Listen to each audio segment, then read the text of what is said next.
তখন বর্ষাকাল ছিল। আমি দেখলাম যে ওই লোকগুলা যাদেরকে চোর বলা হচ্ছে ওরা তখন ঘুমায় আছে দিনের বেলা, দুপুরবেলা। আর তাদের বউ বা ফ্যামিলি যারা পরিবারের এরা আমাকে আঁকড়ে ধরছে যে মেরে ফেলবে।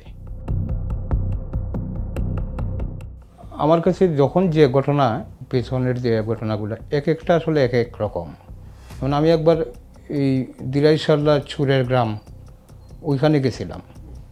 ওইখান থেকে প্রথম আলোর অন্য আলোতে একটা স্টোরি ছাপা হয়েছিল। তো চুরের গ্রাম থেকে ফিরে আসাটা হচ্ছে গিয়ে এটা আমি লিখিনি।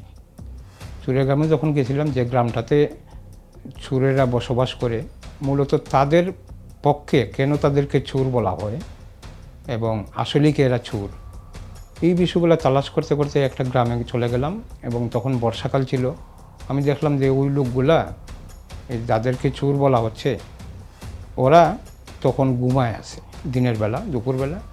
আর তাদের বউ বা ফ্যামিলি যারা পরিবারের এরা আমাকে আঁকড়ে ধরছে যে মেরে ফেলবে। আমার যে বাহনটা ছিল, নৌকা ছিল, ওই নৌকাটা তারা বাসায় দিয়ে আমাকে বিচ্ছিন্ন করে ফেলছে। শেষে দেখলাম যে যারা চোর হিসেবে মানে বিভিন্ন জনে বলা হয়, তারা ঘুম থেকে জেগে উঠে আমাকে রক্ষা করেছে। ওই অর্থে আমি তাদেরকে বোঝায় বললাম যে আপনাদেরকে চোর বলা হয়, আপনারা আসলেই চোর কিনা এই বিষয়টা যাচাই করার জন্য আমি এসেছি।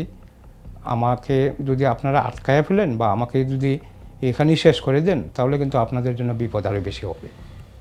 পরবর্তীতে ওদের সাথে ওই যে আমি আগে বললাম যেখানে যাই ওইখানে লোকজনের সাথে একটা যোগাযোগ থাকে। আমি যখন ওই রিপোর্টটা করি আসলেই কি চুরের গ্রাম, পরবর্তীতে বিবিসি ওইটা নিয়ে একটা স্টোরি করেছিল। তো ইদু মিয়া নামে একজন লোক, যিনি আমাকে মানে এই রক্ষার ক্ষেত্রে খুব জোরালো ভূমিকা রেখেছিলেন, ওনার সাথে পরবর্তীতে কোর্টে 2-3 বছর পরে কোর্টে দেখা, এবং উনি আমাকে দেখিয়া জড়ায় ধরছেন এবং মামলার হাজিরা দিতে এসেছেন। ওনার বিরুদ্ধে 20-22টা চুরির মামলা রয়েছে। তা আমার যে অভিজ্ঞতা, যে প্রতিটা এলাকায় কিন্তু ক্রাইম আছে, কিন্তু অপরাধকে অপরাধ হিসেবে জিয়ে রাখার একটা প্রবণতা সামাজিকভাবে রয়েছে। এই অপরাধটা যদি জিয়ে না রাখা হয় তাহলে কিন্তু অপরাধ নির্মূল হবে। এই একটা অভিজ্ঞতা অনেকগুলো মনে আছে, কিন্তু এটার কথা মনে হয় এই জন্য যে ওই লোকগুলো যদি আমার পক্ষে না দাঁড়াতো তাহলে তো আমি ফিরতে পারতাম না। সেটা প্রায় 20-22 বছর আগের কথা।